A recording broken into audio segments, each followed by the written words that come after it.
Eco tourism ও deer park তৈরির উদ্যোগে নবজীবন পাচ্ছে অবহেলিত জমি, কর্মসংস্থানের সম্ভাবনা। বাম আমলে অবহেলার শিকার হওয়া কালনা ১ নম্বর ব্লকের আজঘরিয়া সিমলন পঞ্চায়েতের চাঁদবিল এলাকার প্রায় ৪০ বিঘা জমি রাজ্য সরকারের উদ্যোগে রূপ নিচ্ছে একটি আধুনিক ইকো ট্যুরিজম ও ডিয়ার পার্ক প্রকল্পে। কয়েক কোটি টাকা ব্যয়ে এই প্রকল্প বাস্তবায়নের প্রস্তুতি পর্বে শনিবার এলাকাটি পরিদর্শনে আসেন রাজ্যের প্রাণী সম্পদ বিকাশ দপ্তরের মন্ত্রী স্বপন দেবনাথ, কালনার মহকুমা শাসক শুভম আগরওয়াল এবং জেলা বনাধিকারিক ডিএফও সঞ্চিতা শর্মা সহ প্রশাসনের একাধিক আধিকারিক। এই জমিতে একসময় একটি বিনোদন পার্ক ছিল, যা বহু বছর আগে বন্ধ হয়ে পড়ে। তারপর থেকে ৩টি বড় পুকুর সহ গাছপালা ঘেরা বিস্তীর্ণ এলাকাটি বেহাল অবস্থায় ছিল, বিভিন্ন অসামাজিক কাজকর্মের আতুরঘর হয়ে ওঠে। বর্তমানে এই জমির দায়িত্ব স্থানীয় পঞ্চায়েতের হাতে। প্রশাসনের উদ্যোগে সেখানে গড়ে উঠবে পর্যটন প্রকল্প, যার মধ্যে থাকবে হরিণ উদ্যান, জলাশয়ে আধুনিক প্রযুক্তিতে মাছ চাষ এবং নানা প্রাকৃতিক সৌন্দর্যের উন্নয়ন। এই প্রকল্প রূপ পেলে এলাকার বহু যুবকের জন্য কর্মসংস্থানের পথ খুলবে বলে মনে করছেন প্রশাসনিক মহল। সাংবাদিকদের মুখোমুখি হয়ে মন্ত্রী স্বপন দেবনাথ জানান, আগামী ২৯শে জুন থেকে ১০ দিনের জন্য মহকুমা প্রশাসনের উদ্যোগে এলাকায় শুরু হবে সাফাই অভিযান। ড্রোনের মাধ্যমে ছবি তুলে গোটা এলাকার সৌন্দর্য মূল্যায়ন করা হবে। তিনি আরও জানান, এই প্রকল্প শুধুমাত্র পরিবেশ বান্ধব পর্যটনের উন্নয়ন নয়, স্থানীয়দের বিকল্প জীবিকা গঠনের দিকেও নজর দেবে। ব্যুরো রিপোর্ট, আমাদের টিভি। হ্যাঁ, বলছি আগে কি ছিল, এখন কি হতে চলেছে, মানে কি মন্ত্রী আশ্বাস দিয়েছে? আগে ধরুন এই জায়গাটা খুব জলাশয় জায়গা ছিল, এই জায়গার মধ্যে চাষবাস হতো না। এখানকার যারা গরিব মানুষ আছে এরা বন জঙ্গল কেটে জ্বালানি করতো এবং বন জঙ্গল পরিষ্কার করে বড় ধান চাষ করতো, এই সমস্ত চাষবাস করতো। তারপরে আস্তে আস্তে পঞ্চায়েত এই জায়গাটাকে নেয়, নেওয়ার পরে এই সমস্ত তখন পঞ্চায়েত নিয়ে কোনোরকমভাবে দু একটা গাছ লাগিয়েছিল।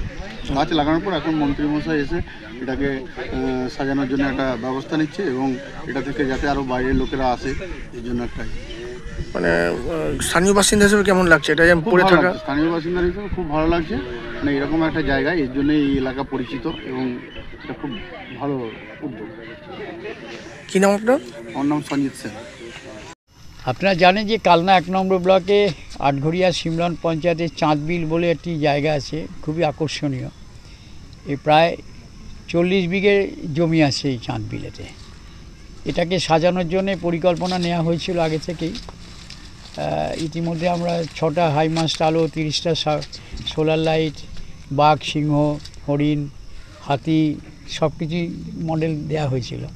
এটাকে আরও আকর্ষণীয় তোলবার জন্যে আজ বন দপ্তরের ডিএফও ডিস্ট্রিক্ট ফরেস্ট অফিসার এসেছিলেন, এসডিও, বিডিও, আমরা সবাই ছিলাম। একটা পরিকল্পনা নেওয়া হচ্ছে, এটাকে আকর্ষণীয় করে তুলতে পারলে একটা ইকো ট্যুরিজমের সবচেয়ে বড় জায়গা হবে এবং তাতে সেলফ এমপ্লয়মেন্টও হবে, কর্মসংস্থানের বিকল্প হবে। এর আগের দিন আমাদের এমপি সাংসদ শর্মিলা সরকার দেখে গেছেন, কিছুদিনের মধ্যে আবার ডিএমকে নিয়ে আসবো। আমরা নিজের আগে সাফাইটা করব। ২৯শে জুন রবিবার এসডিওর নেতৃত্বে আমরা সবাই সাফাই হাত লাগাবো, নিজেরা জনপ্রতিনিধিরা। তারপর আস্তে আস্তে ধীরে ধীরে আমাদের আইসি বুলবুলি তাকে অনুরোধ করি তাদের ভিলেজ পুলিশ একদিন করবেন। আমরা এমনিভাবে আগে পরিষ্কারটা করে নেই ভালো করে, কারণ খানিকটা এই বর্ষাতে বন জঙ্গল হয়ে গেছে। এটাকে একটা ভালো জায়গায় পরিণত করতে চাই, তার কারণ এর মধ্যে 3টে বড় বড় জলাধার আছে। এই জলাধারগুলোকেও কাজে লাগাতে চাই, মৎস্য চাষ, আরও কিছু বোটিং, সব কিছু এখানে থাকবে। সেই ধরনের একটা ডিপিআর তৈরি হচ্ছে, পরিকল্পনা। আর জেলা শাসককেও নিয়ে আসবো, সাজিয়ে তুলতে চাইছি। কারণ ৪০ বিঘে জমির মধ্যে এই চাঁদবিল, এটা কিন্তু কম বড় কথা নয়। এমনি প্রাকৃতিক দেখুন, আমি আস্তে আস্তে পাখির ডাক শুনছিলাম, রেঞ্জার অফিসার আমার সঙ্গে ছিলেন, বলে এইখানেও তো কিন্তু পরিযায়ী পাখি কিন্তু আছে অনেক, ওরাই বললে। অত এইগুলো দেখতেও তো মানুষ আসবে। এখন গ্লোবাল ওয়ার্মিংয়ের জায়গায় এরকম ফুসফট মানে মুক্ত বায়ু এবং এই প্রাকৃতিক পরিবেশ, পাখির ডাক, এদিকে জলাধার, এরও ফ্রেশ এয়ার আর কিন্তু এলাকায় কোথাও নেই। এখন ৪০ বিঘে জমির ওপর আছে, এটাকে সাজাতে চাইছি। আমিও চেষ্টা করব বিধায়ক হিসেবে, এমপিও চেষ্টা করে, প্রশাসন আমরা সবাই মিলে এখানে হাজির হয়েছি, পঞ্চায়েত সমিতি, পঞ্চায়েত মেম্বার, জেলা পরিষদ। এটাকে কী করে আকর্ষণীয় করে তোলা যায়। অতএব মুক্ত বায়ু সেবন করবার, প্রাকৃতিক দৃশ্য কিংবা সব কিছুকে নিয়ে একটা পরিবেশ, দূষণমুক্ত পরিবেশের জায়গায় যদি আসতে চান, আপনারা একটু প্রচার করুন না, চলো যাই চাঁদবিল, প্রচার করুন, আমার মনে হয় ভালো লাগবে। সব ছবি তুলে নিন, এ করে। আজকের দিনে দাঁড়িয়ে মার্কেটে ই রিক্সার প্রচুর চাহিদা রয়েছে, তাই আর চিন্তা কিসে?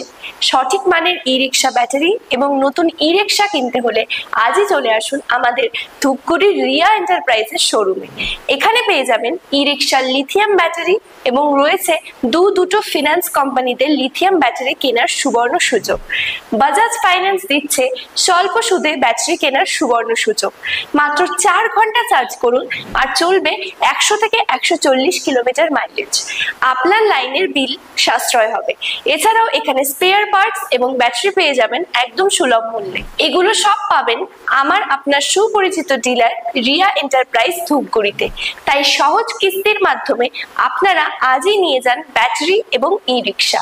তাই বন্ধুরা আর দেরি কিসের? আজই চলে আসুন আমাদের শোরুমে। আমাদের ঠিকানা ধূপগুড়ি ফালাকাটা রোড, আদর্শনগর, বৈরাতিগুড়ি স্কুলের ঠিক নিকটে। বিশদে জানতে স্ক্রিনে দেওয়া নম্বরে কল করুন। ধন্যবাদ।